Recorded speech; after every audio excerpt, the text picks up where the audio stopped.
So if cells make copies of themselves with mitosis, why don't we all look alike? Stay tuned and let's talk about this more.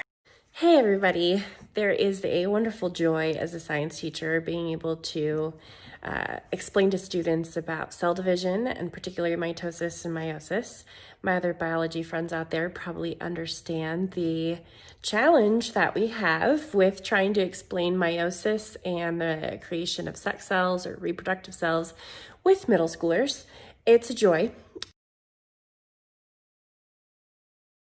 It's science, right? And that's the way I'm going to view it. So here we go. Let's get started with the awkward. Yep.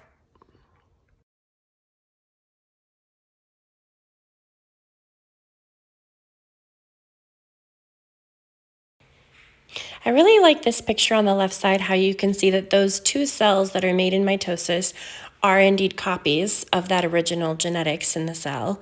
Whereas on the right side, you can see 4 cells are made in meiosis and they are genetically unique each time. It's simplified with just having a few chromosomes in the picture, but it still does give a really good image.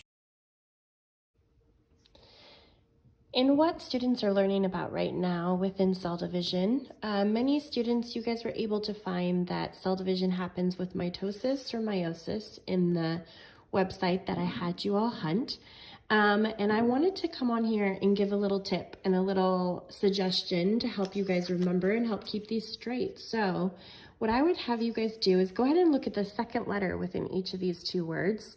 And when we look at mitosis, that you guys have a little bit more familiarity with, we create identical body cells within mitosis. So that's how we are repairing bone and skin and creating new blood cells, and pretty much everywhere in our bodies we are doing mitosis to create new cells. But there is one type of cell division that is different, and that is meiosis, and that second letter is an E. And I like to think of it as that stands for egg, and that stands for like reproductive cells and being able to have those sperm and egg cells that do create babies for us and help create those offspring. That would be one way to help keep it separate in your mind and help keep that difference clear, just because these words are so similar to each other. So I thought that might be a good tip for you guys. In mitosis and meiosis, they're similar, like we talked about, in the fact that they're both cell division, but really I wanted to make a chart for you to help you start to understand their differences. In mitosis, it's really that purpose of growth and healing. So we're going to be making 2 cells for skin and bone and blood and all those different places around the body.